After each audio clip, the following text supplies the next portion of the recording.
film Fractured State, which talks about this topic as well. It might be of interest to you. So Mark, if you just want to let people know about that, and then we'll jump in. Thank you so much, Maya.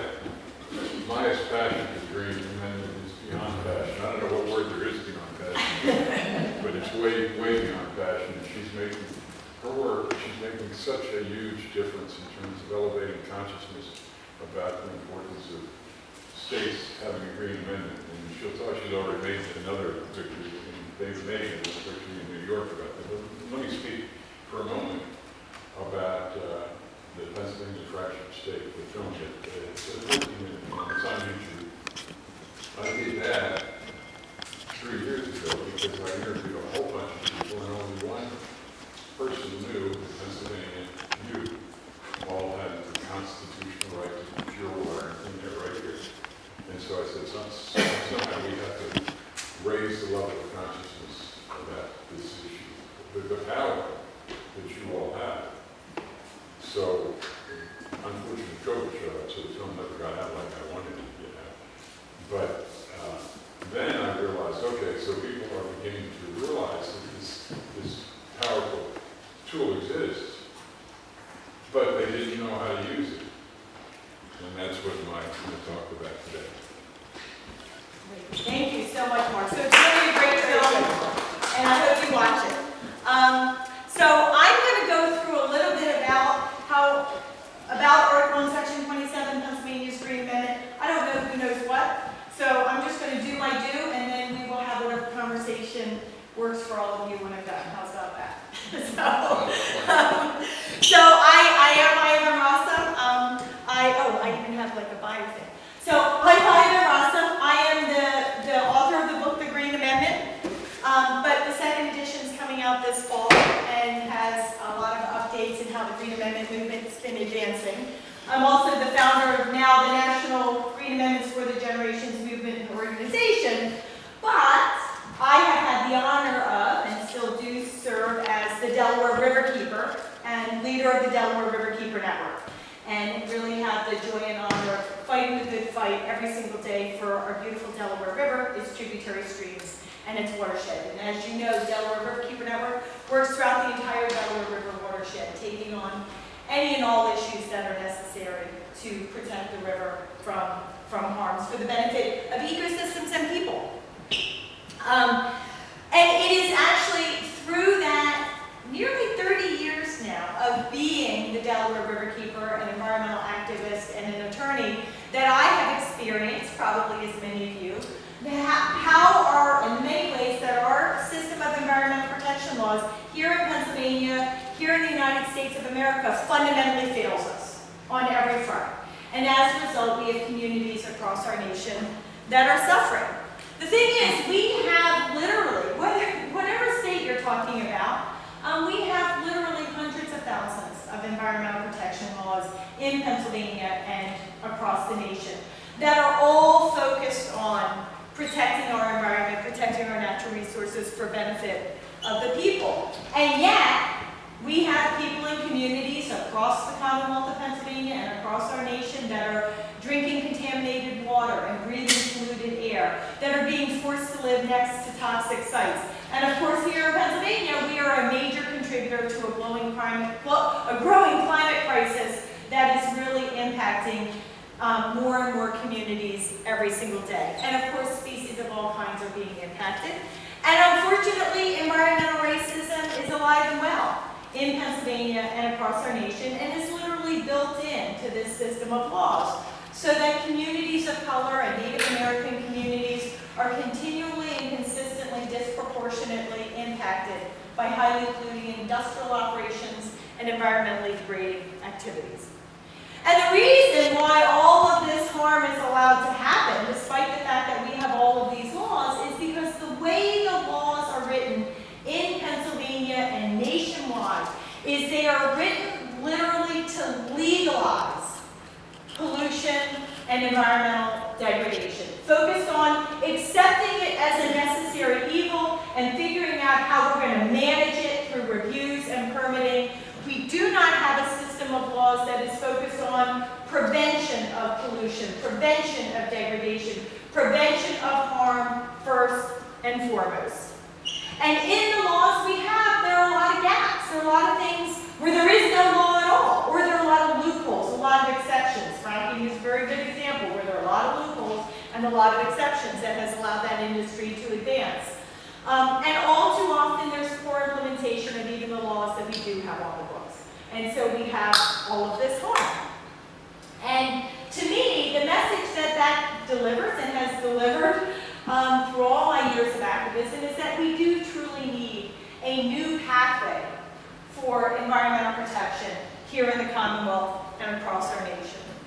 And that new pathway, in my mind, is that we need to everywhere recognize the rights of all people to pure water, clean air, a stable climate, and healthy environments as fundamental inalienable human rights that are given the same highest constitutional recognition and protection as we give to all the other fundamental rights we hold dear.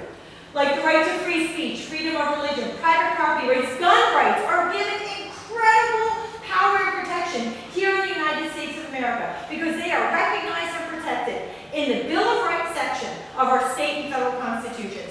We need our environment to have that same highest constitutional and legal standing. And wonderfully, here in the Commonwealth of Pennsylvania in 1971, Senator Franklin Curry agreed with that proposition, and he decided he was going to, in fact, raise up our environmental rights to that highest constitutional standing. And he made very clear in many speeches and many writings and many talks that he would say things like, if we are to save our natural environment, we must give it the same constitutional protection we give to our political environment. Those other human, civil, and political rights we hold dear. And so all the way back in 1971, because of Senator Franklin Curry and his vision and his work, actually in the Commonwealth of Pennsylvania, added to Article 1, the Bill of Rights section of the Constitution, was Section 27 of the Constitution, that recognizes that all the people of Pennsylvania have a right to pure water, clean air, and a healthy environment. And that every government official, at every level of government in the Commonwealth of Pennsylvania, is constitutionally bound to protect the natural resources of the state for the benefit of present and future generations. And hopefully you all know about Article 1, Section 27 already. But you might be wondering, well, Maya, if we got this powerful language added to the Constitution over 50 years ago, how come we still suffer the same kinds of problems here in Pennsylvania that communities in every other state are suffering from? Why isn't Pennsylvania really at a much higher level when it comes to environmental protection than every other state across the nation? Well, the reason is because almost as soon as this language got added to the Constitution, people tried to use it in stupid ways. There's no other way to say it. They tried to use this newly minted powerful protection for the environment and environmental rights to address issues where they had no business using it. For example, one of the most notable cases was there was an effort to use this language about pure water, clean air, and healthy environment, to use it to prevent the construction of a relatively modest educational viewing tower that was looking out over the Gettysburg battlefield. People didn't like that educational viewing tower, and they decided that it would result in a violation of this constitutional right, and so it was challenged. Actually, the state challenged it. And long story short, I think what happened was when the justices in the Pennsylvania courts and in the Supreme Court saw how people were trying to use this right, they thought, this is really out of control, right? Like, we're going to roll this back before things go too far. And they very literally declared this language to be just a statement of policy, to not have the same force and effect as every other provision in the Bill of Rights section of the Pennsylvania Constitution, right? It was literally good advice, right? That's what policy legally, if you have a policy, it's basically advice, right? In your own personal life, like in the courts, if somebody is giving you good advice, you can take it or you can leave it. When it came to the Environmental Rights Amendment, the courts decided that they were going to leave it. And so for 42 years, we had this really powerful language on the books, right, in the Constitution, but nothing changed for protecting environment and protecting the people of Pennsylvania. It was during that 42 years that fracking came to the Commonwealth of Pennsylvania, bringing with it all of its highly polluting industrial operations, bringing with it the tremendous devastation of the natural resources of the communities where it was happening, bringing with it the contamination of our waterways, groundwater, surface water, even drinking water supplies were being contaminated by fracking operations, bringing with it the release of air pollution, including climate-changing methane emissions, right? And given the lay of the land legally when it came to fracking, it was really pretty easy for the industry to run roughshod over Pennsylvania's environments and Pennsylvania's communities, and to really overwhelm them with our communities, overwhelm our communities and our natural resources with the devastating harms of the fracking industry. But what I'd like to say is, well, you know, for the frackers, it was really pretty easy to do what they wanted to do, where they wanted to do it. For the frackers, it wasn't easy enough. They wanted to find a way to make it even easier for themselves. So literally, leaders from the fracking industry went behind closed doors and they wrote for themselves a piece of legislation. A law that was literally a gift basket to the industry. It did a whole lot of things. It said that while local communities could zone every other industry within their town boundaries and say, okay, if you're a highly polluting industrial operation, we're going to want you over here with the other highly polluting industrial operations. Not for fracking. This law said fracking had to be allowed to happen in every part of every community in the Commonwealth of Pennsylvania, and the local town council could not use its zoning authority to change where they could plant themselves. So literally, you had to allow fracking operations, not just in the heart of agricultural zones and environmental protection zones, but you had to allow fracking operations in the heart of residential communities, with operating drilling and fracking well pads allowed to be located as close as 300 feet from people's homes. Right? 300 feet is less than a football field. Imagine getting up in the morning and going outside your front door with your lovely cup of coffee or tea, right? And less than a football field away was an industrial fracking operation.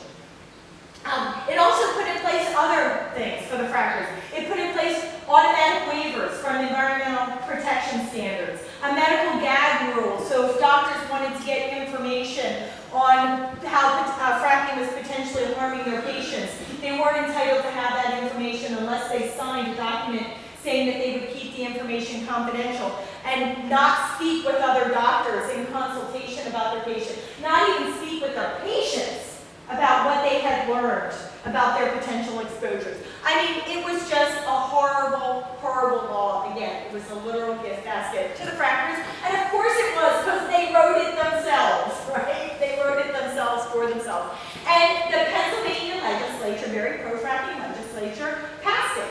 And so in 2012, these provisions and more were passed into law, signed by Governor Corbett, and this law came to be known as Act 13. And really, the way I say it is, you know, while things were already bad for the people of Pennsylvania when it came to fracking operations, things were about to get a whole lot worse here in the Commonwealth of Pennsylvania when it came to fracking. Now, the Delaware Riverkeeper Network, we have been fighting against fracking since it came knocking on the doors of the boundaries of our watershed. And in fact, I am proud to say that one of the reasons why there is no fracking anywhere within the boundaries of the Delaware River watershed is because of the Delaware Riverkeeper Network. Not just because we fought for the ban on fracking that we have in place now, although we need to still, there's another aspect of the industry, the toxic, contaminated wastewater and water withdrawals. We had protections in a moratorium we had secured. We need to turn that into a permanent ban. It's all another story. We can talk about it another time. But I do want to say that actually the foundation for the protections against fracking that we have within our watershed started way back when the Delaware Riverkeeper Network petitioned back in the early 90s for the special protection waters designation and protections that we have in place for our main stem Delaware River. That special protection waters designation is the foundation upon which we have secured protections from fracking. So we don't have any fracking within our watershed, and I'm proud to say that. But at the Delaware Riverkeeper Network, we believe bad for all of us everywhere. And so when Act 13 was passed, even though we had already secured our moratorium against fracking, we knew we had to take on this devastating law. The problem is, how do you take on a law that's been passed by your legislature and signed by your governor? As a citizen, what can you do? You can protest. You can try to talk your legislators who just passed this law to please don't pass it anymore and repeal it. You can try to vote better people into office and hope that something better happens in a few years. Well, in a few years, the harm, it's too late. It's too late. The devastation has already happened. But at the Delaware Riverkeeper Network, we recognize that we actually had in the Bill of Rights section of our Constitution this long-ignored environmental rights amendment. And we decided that we were going to take this amendment and we were going to challenge Act 13 as a violation of our constitutional environmental rights here in the Commonwealth of Pennsylvania. We thought that this law was so egregious that maybe we were in a moment in time when we could convince the Pennsylvania courts to overturn that 42 years of bad precedent. There were also 7 towns and a physician, Dr. Maharish Khan, who also wanted to challenge Act 13. And they brought their arguments to this now collaborative effort to take on this devastating law. But the argument that the Delaware Riverkeeper Network brought to the table was that this was going to be a violation of Article 1, Section 27 of the Pennsylvania Constitution. The case went all the way up to the Pennsylvania Supreme Court.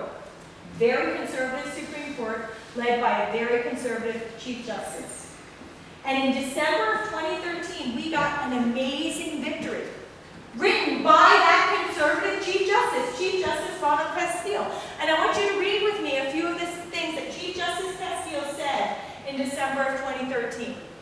He said that by any responsible account, the exploitation of the Marcellus Shale Formation will produce a detrimental effect on the environment, on the people, their children, and future generations. That the natural resources of the state that were going to be harmed were resources essential to life, to liberty, and to health, and that as a result, the provisions of Act 13 that we were challenging were in fact unconstitutional because they would violate the Environmental Rights Amendment of the Bill of Rights section of the Pennsylvania Constitution. And so in that moment, with this victory, we stopped those devastating aspects of the law before they were ever able to go into effect. And more than that, we literally breathed legal life into this long-ignored Environmental Rights Amendment and restored to the people of Pennsylvania their constitutional right to pure water, clean air, and a healthy environment. Oh, there's my picture for that. Since that victory, right, it was 2013. It wasn't even a decade ago. A few short years ago, right? It's not that long ago when you look in the history of law and how we can have impact. But since we achieved that victory, we have been going forth at the Delaware Riverkeeper Network and with colleague organizations like the Broadhead Watershed Association, making clear to people that they have this constitutional right to a clean and healthy environment. Defining what that right is, defending that right at every turn. And we are continuing to make amazing progress, building protections and building a precedent for what Article 1, Section 27 means, real world in context, right? We defeated that devastating law, but that's not good enough. We have all these other threats. The problem is when you have this amendment, right? It was, in December of 2013, it was as if the amendment had just been added to the Constitution for the first time, right? And so when you get something like this added to the Constitution or given legal life, it's not like, poof, all the bad stuff evaporates and goes away. We have to figure out, what does it mean to have a constitutional right to pure water and clean air? When can we use it? How can we use it? What does it stop? Where does it stop it? And you have to use it case by case, context by context, building up what it actually means to have this right. That's what we've been doing with the right to free speech and the right for freedom of religion and private property rights, even gun rights. That we've had hundreds of years to define what those rights mean in one context or another. And still today there are legal challenges. We're still figuring it out. But we have a good understanding because of all those decades, right, of figuring it out. But we've already accomplished some additional powerful protections here in Pennsylvania because of Article 1, Section 27. And we have been strengthening the law and we have been empowering people because now anytime anyone goes to testify here in Pennsylvania against bad stuff for the environment, inevitably at some point during their testimony, beginning, middle, or end, they cite Article 1, Section 27 and remind their government officials that they are constitutionally bound to protect the environmental rights of the people in their community. So what are some of the other things we've accomplished? Well, we defeated Act 13, but also the Pennsylvania Environmental Defense Foundation, PEDF, they have powerfully used Article 1, Section 27 to prevent the misappropriation of natural resource protection dollars that should have gone to protecting the natural resources of the Commonwealth and which instead the legislature was trying to divert to the general operating fund. We've used Article 1, Section 27 to help secure cleanup of a long-ignored toxic site. There's a toxic site in Chester County, Pennsylvania, super saturated with trichloroethylene, 600 feet into the ground. You've got TCE saturating the soils, contaminating the groundwater, TCE coming off into the little local stream where the kids play. And the government had known about this toxic site since the mid-1980s. And rather than focus on cleaning it up, this is a site where there are known corporate responsible parties who are very, very, very, very wealthy.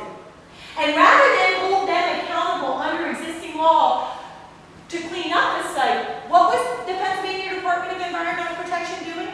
It was negotiating a sweetheart deal with a developer to develop 200 homes on this site while it remained in its toxic condition with no plan in place to clean it up.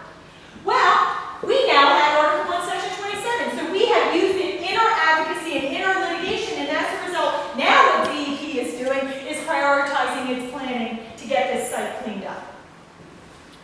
Article 1, Section 27 is being used by local government. One of the valuable things about the Constitution and the Bill of Rights section of the Constitution is its constitutional obligations apply to every government official at every level of government. It's not just about the legislature doing the right thing and the courts doing the right thing. The local town council also has to do the right thing when it comes to environmental protection. And so people can use Article 1, Section 27 at the local level when they're advocating for increased protections. And one of the successes that has happened in one community, it's a quickly urbanizing community outside of Philadelphia known as Marple Township. They had this last remaining woodlands, a beautiful old growth beech tree forest that the Catholic Church owned and was looking to sell off for development. And the town council, responding to the advocacy of their communities, used Article 1, Section 27 as a critical foundation to say no to the development of the Donguanella Woods. And this last little remaining haven of nature, beautiful old growth beech tree forest with a wonderful high quality stream, was now protected from development. And when rendering this decision, the town council stood up and they actually cited their constitutional obligation to protect the natural resources of their community for present and future generations. So it's being used in powerful ways that way. Also in the Commonwealth of Pennsylvania, have you all heard about PFAS? Polyfluoroalkyl chemicals. It's that chemical that's used in Teflon, stain-resistant clothing, stain-resistant carpeting. It's known as PFAS. It is a man-made family of chemicals that has proliferated throughout the environment, including drinking water supplies.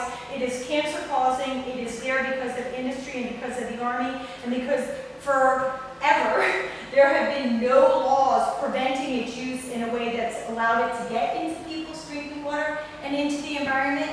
And it's one of those areas of the law where there is a gap. Right? There was just nothing to stop it from being used that way by industry or by the Department of Defense. Well, here in the Commonwealth of Pennsylvania, through our advocacy and through a legal challenge, we went after the Pennsylvania government for failing to put in place drinking water protections against PFAS. And we never had to go all the way through the legal challenge because along the way, the Department of Environmental Protection got the message. We have a constitutional obligation to protect people's environmental rights. This is a problem. and they have now started to undertake the process to put in place drinking water protections. And then the only other thing I want to say is the PEDF, the Pennsylvania Environmental Defense Foundation, they have continued in their battle over this issue about natural resource funds and how they should or should not be used in the Commonwealth of Pennsylvania. And there have been a series of legal challenges. But in a subsequent legal challenge and victory that they secured out of the Pennsylvania Supreme Court, they also got a very powerful pronouncement that when Article 1, Section 27 says that there is an obligation to protect the environmental rights of future generations, the Constitution really means it. It doesn't mean that we, the people, get to use up the natural resources in our environment the way we want to today, and future generations get whatever's left over. No, when the Constitution says you have to protect the environmental rights of future generations, it means you have to protect those rights on par with the rights of the people here today. So it is a much higher standard of protection. And just this one quote, there are so many beautiful quotes coming out of the Supreme Court on Article 1, Section 27. But I think that it is just very powerful to hear the Pennsylvania Supreme Court say that the Commonwealth must consider an incredibly long timeline and to clearly say, and it cannot prioritize the needs of the living over those yet to be born. So we're getting really powerful pronouncements like that. And the Pennsylvania Attorney General cites Article 1, Section 27 all the time when he's advancing his enforcement actions for those who are violating the our environmental laws here in the Commonwealth of Pennsylvania. So we're having powerful benefits here in the Commonwealth of Pennsylvania. But while I've been doing all of this work, and actually way back after our victory over the Act 13 case, I really have been thinking about, how powerful, what this really means, how powerful it is to have an actual constitutional right, a meaningful, enforceable constitutional right to clean water, clean air, a stable climate, and a healthy environment. And I conceived of this idea of having this kind of constitutional protection in every single state constitution across the nation. I conceived of that idea. Senator Curry conceived of the idea to have it for Pennsylvania, and I decided we should have it everywhere. And I actually looked at every state constitution across the nation and found that while almost every state talks about the environment in their constitutions, at that time only Pennsylvania and Montana, 2 states, had environmental rights raised up to this highest constitutional level. And I wrote the book and have been using our Pennsylvania story to try to inspire the advancement of a national Green Amendment movement. So we could truly get this kind of constitutional protection in every single state across our nation and ultimately at the federal level. And as Mark said at the beginning, right, at this point, we not only have Pennsylvania and Montana with constitutional green amendments, but last year, November of 2021, New York State joined our Green Amendment family. But we also have Green Amendment proposals in nearly a dozen other states where we're working very powerfully. If you look at the light green, those are all states where language has been put forth. The advocacy is at varying levels, but language has actually been put forth and there's organizing happening around it. And I think our most powerful Green Amendment progress has been advanced in some pretty surprising places in people's minds. New Mexico, where oil and gas reigns supreme, is at the forefront of our national Green Amendment movement. Iowa, we have a legislator totally embraces the power and importance of constitutional Green Amendments and is a really powerful advocate in that state. Hawaii, Washington, Arizona, Maine, Delaware, New Jersey all have powerful movements advancing. And there are other states that are coming forward all the time. All those states in yellow, that's where we've been contacted by legislators or community members who are learning more and starting to get organized around a constitutional Green Amendment. I think we're probably about to get a proposal in the state of Michigan within the next year. And then the only last thing I just want to say is, we've all been hearing about this, the recent Supreme Court decisions where the Supreme Court is really making dramatic change through the decisions that are coming out of the court. In the recent West Virginia versus EPA case, the court took it upon itself unnecessarily to take up a case so that it could render a ruling to undermine the ability of our federal government to address critical environmental issues, including the climate crisis. And in the Dobbs versus Jackson Women's Health Organization, that's the abortion case, not only did the court overturn a fundamental right that people had had for 50 years, but in doing so, it delivered a very powerful message, which is actually a message that I've been delivering in the Green Amendment movement, and they just like hit the nail on the head and hit it home in a very sad way, unnecessarily when stripping away women's rights. But they made very clear, if a fundamental right is not clearly, explicitly, expressly protected in the Constitution, the courts are free to ignore it. That's why abortion rights were allowed to be taken away. It was not clear and explicit. It was interpreted into the Constitution. As I said, across our nation, environmental rights are not clear, they're not explicit, and that's why, even though we have over 40 states that talk about the environment in their constitutions, why those states have not had to recognize environmental rights as fundamental rights on par with those other fundamental rights, because the language isn't clear and explicit, the way it's written, the way it's crafted, and the way where it's placed in the Constitution. Only Pennsylvania, Montana, and New York are clear and explicit that environmental rights are fundamental rights on par with the other human, civil, and political rights we hold dear, and they cannot be stripped away by any activist court or by any activist set of legislators. They must be honored and protected because it's right there in the Bill of Rights section of the Constitution. So, I hope that you all agree with me that we all have a right to clean water, clean air, a stable climate, and healthy environments, and therefore we all should have a right to a constitutional Green Amendment. Here in the Commonwealth of Pennsylvania, we have it. It's really important we use it, and I can tell you that literally, not just the nation, but the whole world is watching what is happening in the Commonwealth of Pennsylvania when it comes to environmental rights. We are a topic of conversation everywhere, where this idea of the environment being a human right entitled to protection. So it's really important that we continue to be victorious in securing our environmental rights, because when we win here, we are inspiring other states and other countries to want to follow the same powerful path. So that is what I had to say, and I'm happy to answer any questions. I did bring a couple of copies of the book for any of them. So, yes.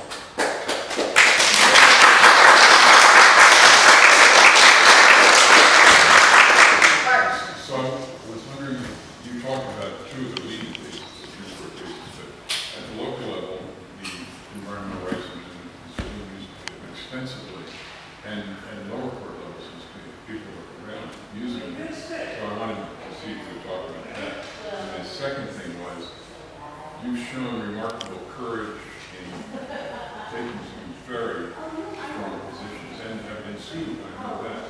And you probably are reluctant to speak in terms of your own journey, but if you care to share that as well.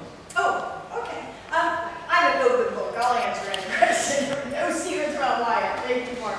I mean, I think the point is there are a lot of cases, and I could go on with example after example. I mean, but Mark's absolutely right. Like, I just highlighted a few of the big ones.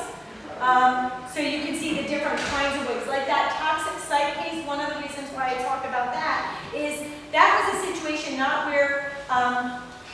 where the state was failing to act, right? And in fact, when we brought our legal challenge, the state tried to say, well, there's nothing to sue us about on this because we're not doing anything.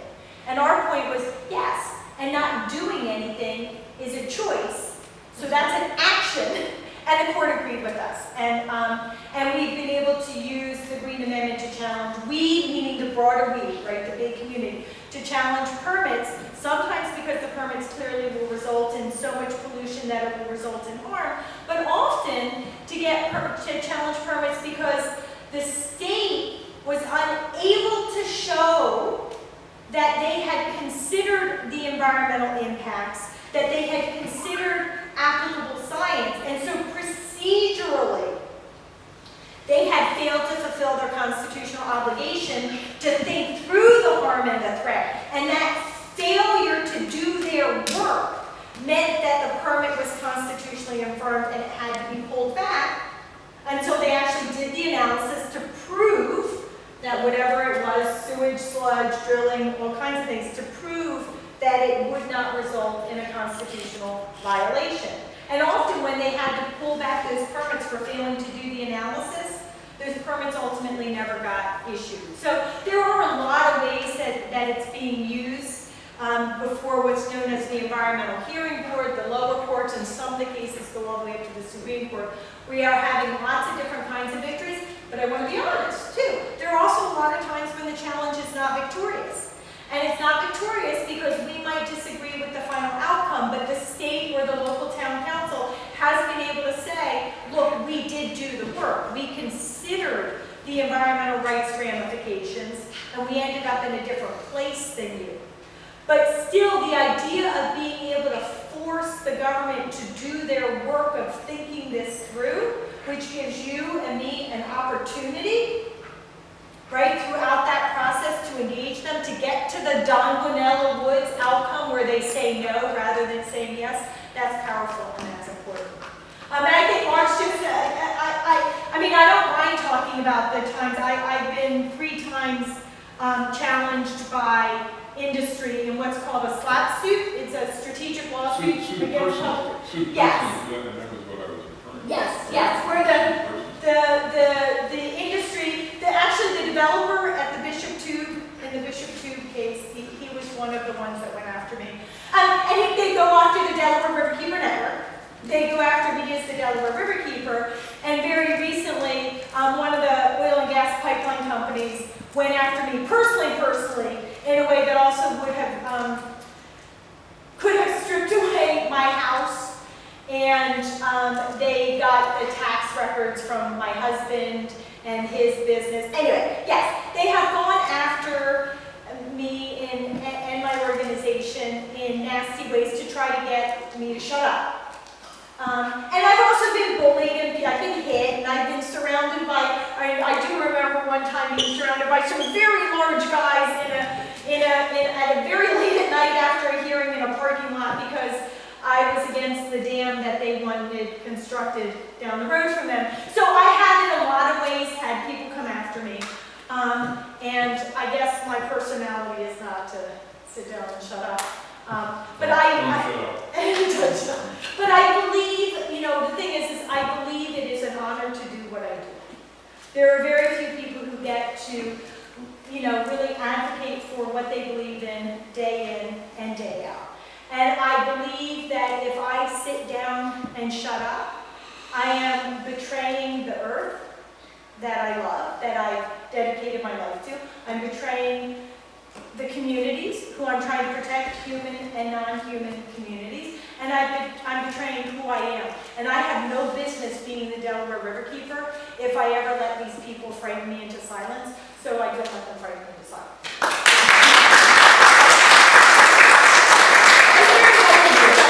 But it's just an honor. I mean, the real thing is, it's an honor to do what I do, and so it's a joy, and it sucks in those moments, but you know, you get over it.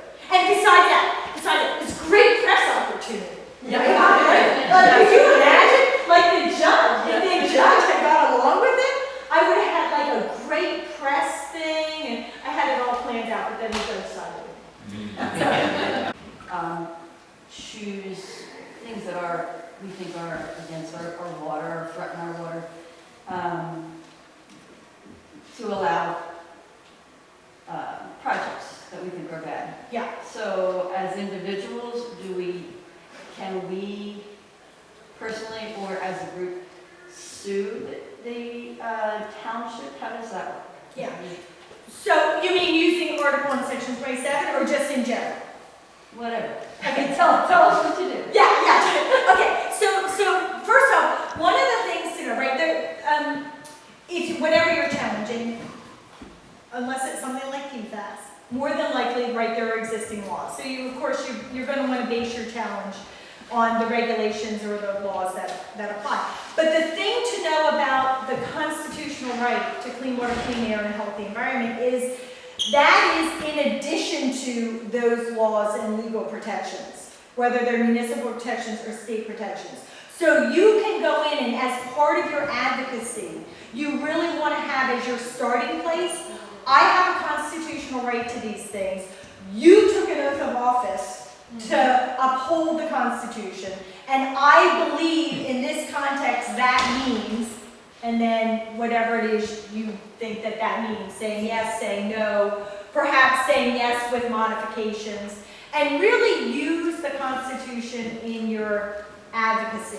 Now the thing is if you don't win, you're gonna, that means getting access to legal resources if you want to do a legal challenge. And that the Constitution might give you an additional constitutional claim, either because it helps strengthen how the law that you're relying on should be interpreted, right? Laws can be interpreted in ways, you know, clean water can be interpreted as a very high bar or a very low bar or somewhere in the middle.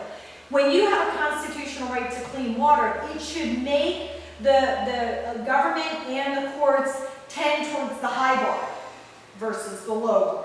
So it strengthens how the law gets interpreted and how it gets applied. So in one way, you use it that in your advocacy, but if you find yourself going to court, that becomes part of the legal argument, that because of the constitutional obligation, the law must be interpreted in this more powerful way. There's also an additional claim. You might just say, this decision is a constitutional violation in and of itself. Now, a constitutional violation is a high bar, right? It is, so one does not want to willy-nilly throw that around because you might get that bad precedent. While we're in this process of building the understanding of what it means to have a constitutional right to a clean and healthy environment, it's really important that we pick our cases carefully. Because, and I'm glad to see you're shaking your head, yes, like there's a thing in the law, bad facts make bad law. That viewing tower case, bad facts, bad outcome. Good facts, good law. Act 13, an incredible overreach. So we were able to convince the courts, like, whoa, you need to rethink this. So in your local argument, you're really going to want to be thinking about that. Is this the right case to raise the constitutional claim? And that is work you're going to want to do yourself, but also with your legal counsel to take on that challenge. But you can use the Constitution to challenge municipal decision-making, not just things coming out of the state government, like state permits coming out of the Department of Environmental Protection.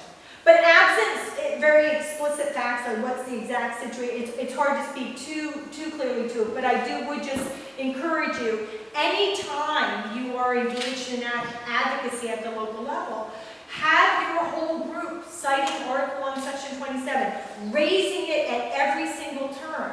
Because over time, because you may find you have this situation where you convince the town council to do the right thing, and having that constitutional obligation gives them the backbone they need to do what they want to do, right? Because what happens a lot right now, or has happened, is, a town council might want to say no to a development project, and what does the developer's attorney do? They say, property rights, this is a takings, I have a constitutional right, you can't say no to me. Well, now, very clearly, there's a counterbalance. Oh wait, it's not just property rights, environmental rights are on par. And so it becomes now, the town councils have a firmer footing upon which to say no, which also can give them a stiffer spine to say no, because if there is a legal challenge, they now have the Constitution also on their side. It's not just the developer with the property rights claim. So it plays out in a lot of ways. And then the other thing, of course, is next election, every single person running for elected office must be asked, what is your position on Article 1, Section 27? And if they don't know what Article 1, Section 27 is, you can't vote for them because they don't know, right? And if they do know what it is, then they better have the right answer, right? Like you make that part of your political ground game and criteria for who you will vote for. And over time, we will be electing better and better and better people to office, because we'll only be electing people to office who understand and appreciate environmental rights. And as we elect better people to office, they will pass better laws. And then you have better laws, and then they get interpreted more strongly, right? It's like, it's a building process. And we've laid a couple of really key foundational bricks, but we're still building. Does that help at all? Yes, and I have a follow-up question. Yeah. It's just the same thing as, we're hearing our officials say, well, it's not up to us to decide whether this will impact the water. You're leaving it up to DEP and the regulatory agencies that are doing the permitting. So it's interesting to hear you saying, you know, working with DEP or conferring with DEP, and if you have a project that seems detrimental, to really identify it with DEP and make sure it gets the level. But DEP does their work, so. Well, sometimes. But the other thing, what you can say to the town council is you say, hold on, Madam, Sir, they, them, whoever you are, hold on. That's not the way the Constitution reads. The Constitution does not say DEP has the obligation and you can rely upon it.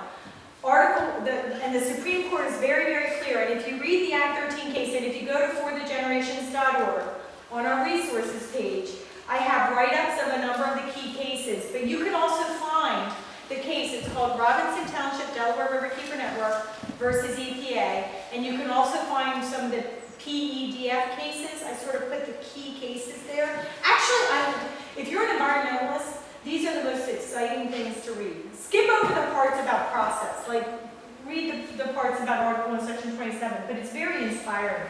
And the court is very, very clear. This is not an obligation only of the state. It applies, like I said, every government official, at every level of government. Municipal officials have their own obligation to protect the environmental rights of the people and the natural resources of their community for present and future generations.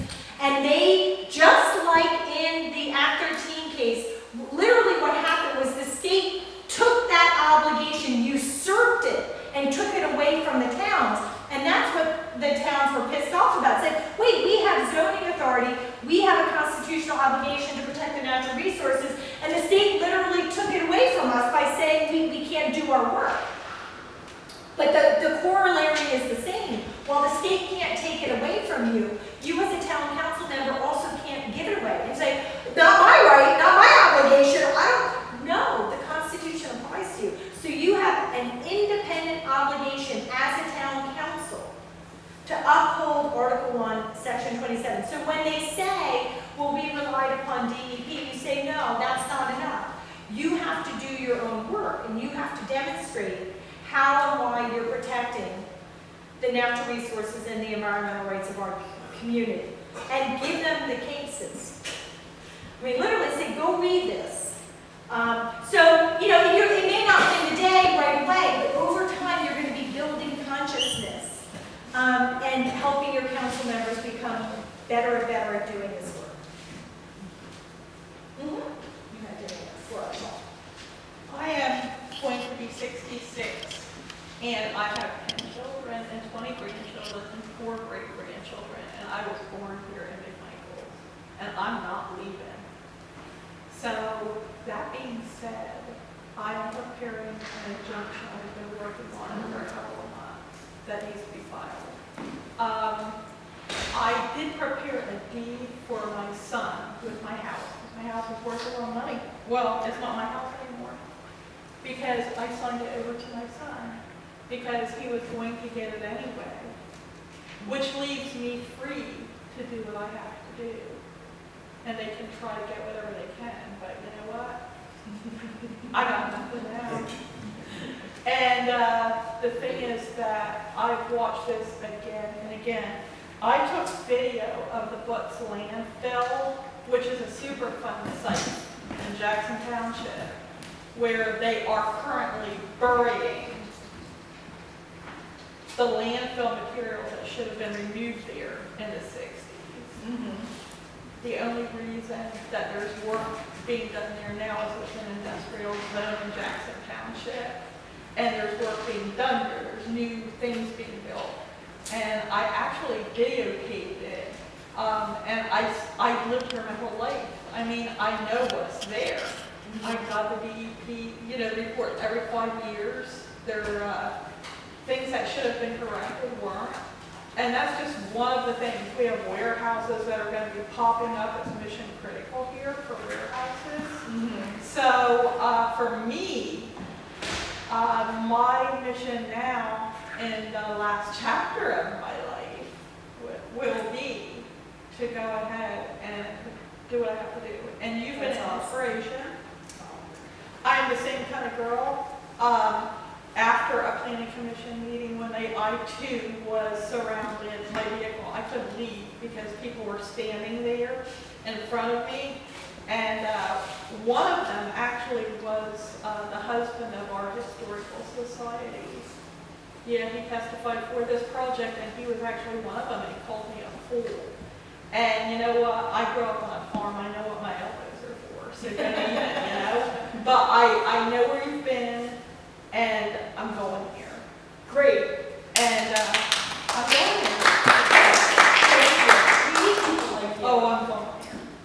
Maya, you mentioned about voting and the importance of voting, and there's another tool that people here can use. And for me, the climate is the most important issue right now. And so I'm going to look at Mario's voting record, Mario's not voting record, but Rosemary's voting record. And I already know both of them. And so you can go to the League of Conservation Voters and get the any voting record, environmental voting record, and or you can go to Project Vote Smart, either one of those, and then take a look at the environmental voting records. And both Mario and Rosemary are very, very low on the environmental voting records. And make sure that the candidates, unless they run before that, you won't be able to get environmental voting records, but you need to know what the environment, just as you need to know whether they're for the constitutional amendment. You need to know the environmental voting records too, and it's easily accessible.